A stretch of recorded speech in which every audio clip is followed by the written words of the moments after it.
a réussi à implanter donc notre roto dans un ancien bâtiment qui date de 50 ans. Il y a 2 poteaux qui ont été coupés pour pouvoir le placer. Le roto, là, donc on l'a mis dans un carré de 9,60 m. Le client était au début acheteur de notre installation, et puis, mais qui aurait demandé un bâtiment entièrement neuf. Sur une 2x20, il fallait faire une maçonnerie et une charpente qui nous aurait coûté assez cher. Cette économie, on en a profité un petit peu pour pouvoir avoir des options supplémentaires du style double tour. On partait du principe qu'une vache longue à traire, donc on l'a élevée, elle est présente sur l'exploitation, elle fait du lait. On devait pouvoir trouver la solution pour la traire et qu'elle fasse une carrière, même si elle est longue, elle fait du lait, et puis nous, dans notre système, elle ne nous dérange pas du tout. Le double tour est géré automatiquement. Pour le second tour, quand une vache, un arceau descend pour empêcher qu'elle recule, et le roto continue donc sa rotation, et cette vache-là ne peut pas sortir, et les autres sortent normalement, et elle revient pour un tour supplémentaire. Certaines vaches longues à traire ne nous dérangent pas, elles font 2 tours, et puis c'est tout. Le roto sait si la vache est sortie du roto ou pas, par des cellules qui identifient si la vache est toujours présente à telle place ou pas. Avec l'option donc des replans sur les contactés, on sait également si la vache est sortie ou si elle est toujours présente.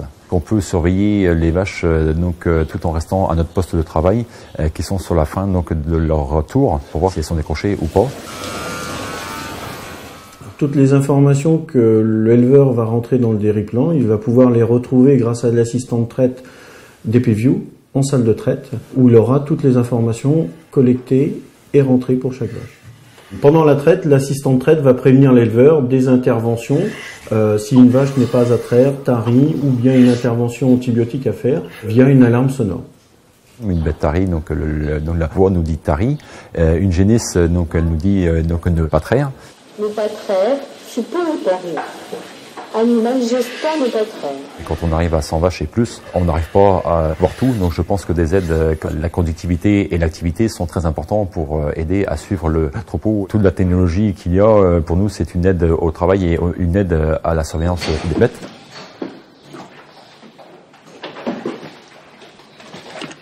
C'est un roto de traite performeur, un 28 postes qui est équipé de la plateforme rallongée, la plateforme externe, les jupes inox, donc qui permettent un lavage facile.